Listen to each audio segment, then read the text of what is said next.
4801 school मर्ज के नाम पे, बच्चे का मैं टीचर नहीं इस नाम पे 4801 स्कूल बंद कर दिए। 4800 स्कूलों में अगर टीचर लगाने तो 40,000 के आसपास टीचरों की जरूरत है। तो नई शिक्षा नीति भी यही कह रही है कि पढ़ाई तो मिलेगी लेकिन जिसके पास पैसा होगा उसको मिलेगी। केस लड़ते हैं, वो कानूनी की जो पढ़ाई है उसकी फीस 11,000 से सीधी 1,03,000 रुपये कर दी। ये नशेकार और ये जो अपराध बढ़ रहा है, ये क्यों बढ़ रहा है सवाल तो इसके सामने चुनौती ये खड़ी है युवाओं के सामने कि पढ़े लिखे नौजवान आज घरों के अंदर कैद बैठे हैं या फिर रोडों के ऊपर घूम रहे हैं। वो पढ़े लिखे नौजवानों को अगर काम दिया जाए तो शायद ये अपराध ये नशा ना होगा। और एक खाली लड़का कोई भी हो या लड़की हो कोई भी हो, अगर वो सुबह से शाम तक बैठा रहेगा तो उसका दिमाग कुछ ना कुछ शरारतों में चलेगा। तो वो शरारतों में दिमाग चलेगा तो प्लान बनाएगा, पहले वो छोटे नशे से लगेगा, हुक्का बीड़ी से, फिर वो शराब पिएगा, फिर बड़े नशे करेगा, फिर नशे करेगा तो खाली खाली बैठे हो तो नशे का टोल होगा। वो योजना बनाएगा कि फलाने की छोरी या बहू जावा उसकी टूम चोरी करनी है या फिर उसको छेड़ना। इस वजह से आज अपराध बढ़ रहे हैं। हमारा ये मानना है कि ये काम ना मिलने की वजह से नौजवानों के अंदर संकट आया हुआ है। काम क्यों नहीं, जिस पढ़ाई कर ली, पीजी कर ली, मास्टर कर ली, यूजी कर ली, नौकरियां है नहीं।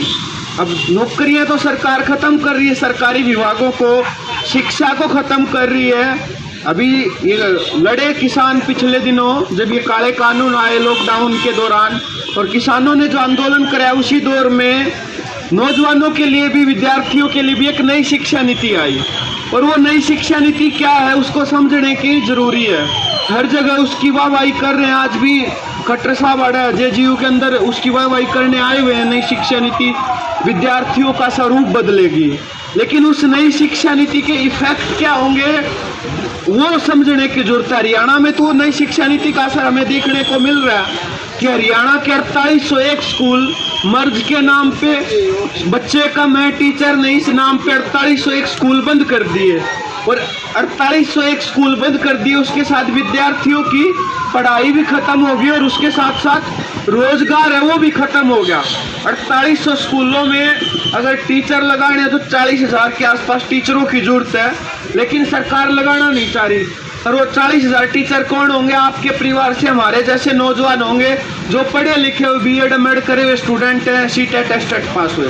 तो वो नौकरियों का एक संकट इस वजह से हमारे सामने खड़ा। और वो नई शिक्षा नीति भी यही कह रही है कि पढ़ाई तो मिलेगी लेकिन जिसके पास पैसा होगा उसको मिलेगी। वो नई शिक्षा नीति अभी कुरुक्षेत्र यूनिवर्सिटी के अंदर लागू करी है।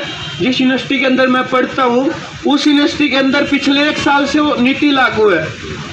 जैसे ही वो नीति लागू हुई थी, जिस कोर्स की जो फीस 4,000 थी, जो मास्टर कोर्स थी उनकी फीस 20 से 25,000 चली गई। एक कोर्स है जो कोई एडवोकेट बैठा भी होगा या किसी के परिवार से कोई कर रहा होगा, जो एडवोकेट होते जो केस लड़ते हैं, वो कानूनी की जो पढ़ाई है उसकी फीस 11,000 से सीधी 1,03,000 रुपये कर दी। यानी कहने का मतलब है कि ये नई शिक्षा नीति ये कह रही है जिसके पास पैसा होगा, जिसके पास अरबों खरबों पैसा होगा उसका बेटा बेटी पढ़ेगा, और जिसके पास पैसा नहीं है वो अनपढ़ रहेगा। ये नई शिक्षा नीति है। जितने सरकारी स्कूल है, यूनिवर्सिटी है, स्वास्थ्य है, जब आज़ादी का आंदोलन लड़ रहे थे लोग, कुर्बानियां दे रहे थे, और आज़ादी के आंदोलन में भगत सिंह जैसे नौजवान, सुभाष चंद्र बोस, असफल्ला खां जैसे लोगों ने इस बात पे कुर्बानी दी थी कि एक समान शिक्षा हो सबके लिए, एक समान स्वास्थ्य हो। और ये जब आज़ादी के आंदोलन के बाद जितनी सरकारी संस्थाएं बनी थी ये इस बेस पे बनी थी, किसी ने श्रमदान किया, किसी ने भूमि दान किया, किसी ने कुछ रूप में दान किया, और उस दान को आज सरकार नीलाम कर रही है।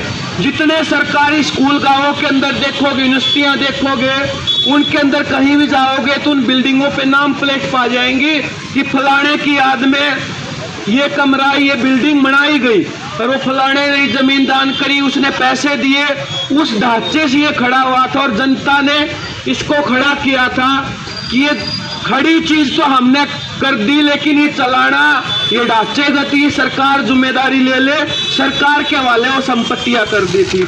अब वो सरकार क्या कर रही है, उन संपत्तियों को बेच रही है। ये फतेहाबाद का जाखड़ का स्कूल था, उसको कॉम्प्लेक्स के रूप में बना दिया कि वहाँ सुभाष बराड़ा जब विधायक था तो उसको जमीन नीलाम करके उसको दे दी वो जमीन। अब वहाँ प्राइवेट कॉम्प्लेक्स चल रहा। जो सरकारी स्कूल में, मेरे भी याद है कि मैं 10 रुपये में पढ़ के आया था 2010-11 के अंदर, +2 करी। आप तो शायद 2 रुपये 3 रुपये में पढ़े होगे, हमारे से काफ़ी बड़े हो। आज उसी सरकारी स्कूल में फीस 500 से 700 रुपये 1000 तक कर दी। यानी वो सरकारी स्कूल जब यूपीए की जो 2002-3 के बाद जब सरकार आई तो उस दौर से जब ये प्राइवेट स्कूलों का दौर चला हुआ, उसी तरीके से ये अब सरकारी स्कूलों को भी इसी तरह पे प्राइवेट कर रहे हैं। कहने के लिए वो सरकारी है लेकिन फीस प्राइवेट जितनी कर दी, तो किस नाम के वो सरकारी बचे, किस नाम की चीज़ है। इसलिए ये हमें समझना पड़ेगा कि ये जो शिक्षा नीति है इसके ऊपर एक बहस, एक चुनौती विद्यार्थियों के सामने खड़ी है।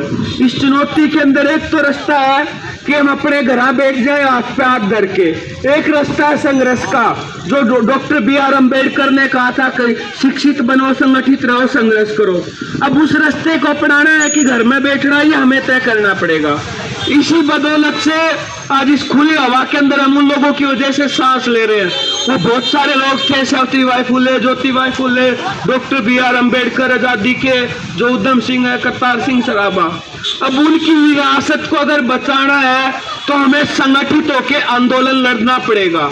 अब विद्यार्थियों को भी एक संगठन के ऊपर लेके आना पड़ेगा, एक कॉमन प्लेटफार्म पे। अभी मैं देख रहा हूँ कई आपके साथ बच्चे आए हुए हैं, उनको आपको भी ये जरूरत है कि उन बच्चों को संगठन से जोड़ो। और अभी हम इस नई शिक्षा नीति के ऊपर हिसार में एक प्रोग्राम कर रहे हैं 16 तारीख को जाट धर्मशाला में। ये नई शिक्षा नीति क्या है, इसके ऊपर एक खुली बहस होगी, राज्य का प्रोग्राम है और उसको लेके अलग अलग हिसार के कॉलेज यूनिवर्सिटियों में अभियान चल रहे हैं। तो हम आपसे भी अपील करते हैं कि आप जिस हिस्से से आते हैं, कॉलोनी से, नगर से, गांव से, जिस इलाके से आते हैं, कम से कम वहाँ पढ़ने वाले विद्यार्थियों की इन दिनों में कोई मीटिंग हो जाए, उनको इस संगठन से जोड़ा जाए। ये संगठन भी उन्हीं शहीदों की विरासत को बढ़ाने के लिए काम कर रहा और उन्हीं ने ये संगठन का निर्माण किया था, उन्हीं के दोस्तों के द्वारा। तो ये बात मैंने आपसे करनी थी कि इस दौर के अंदर हमें संगठित होकर लड़ना पड़ेगा, तभी हिंदुस्तान बचेगा, तभी ये भारत बचेगा। ये चीज़ें हमें समझनी पड़ेंगी। जो ये भेदभाव है, जातिगत है, अब स्कूलों यूनिवर्सिटियों के अंदर ये जातिगत चीज़ें काफ़ी बढ़ने लग रही हैं। पूरे क्षेत्र यूनिवर्सिटी में तो हमने पिछले दिनों आंदोलन किया इस बात पे कि OBC SC बच्चों के लिए अलग हॉस्टल बना रहे हैं कि वो बच्चे वहाँ रहेंगे, थप्पा लगा रहे हैं कि ये उस कास्ट के अलग अलग हॉस्टल बनाने से क्या होगा, वो जो जातिगत जो भावनाएं हैं जो हमारे बीच खत्म हो रही हैं वो चीज़ें बढ़ेंगी, ठप्पा लग जाएगा कि वो बच्चे उस जाति से। तो क्या मतलब है, पढ़ाई करने वाला टेबल जो है, बच्चा चाहे किसी भी टेबल पर बैठे, पहले पे बैठे या लास्ट पे बैठे, कोई भी हो सकता, किसी को भी शिक्षा लेने का अधिकार है। लेकिन इन चीज़ों से बंटवारा कर रही है सरकारें, इसलिए इनकी पॉलिसी हमें समझनी पड़ेगी। इन जातिगत चीज़ों में, धर्म की चीज़ों से बच के हमें संघर्ष का रास्ता चुनना पड़ेगा, तभी हम जनता को आने वाले टाइम पे शिक्षा, रोजगार को, स्वास्थ्य को बचा सकते हैं।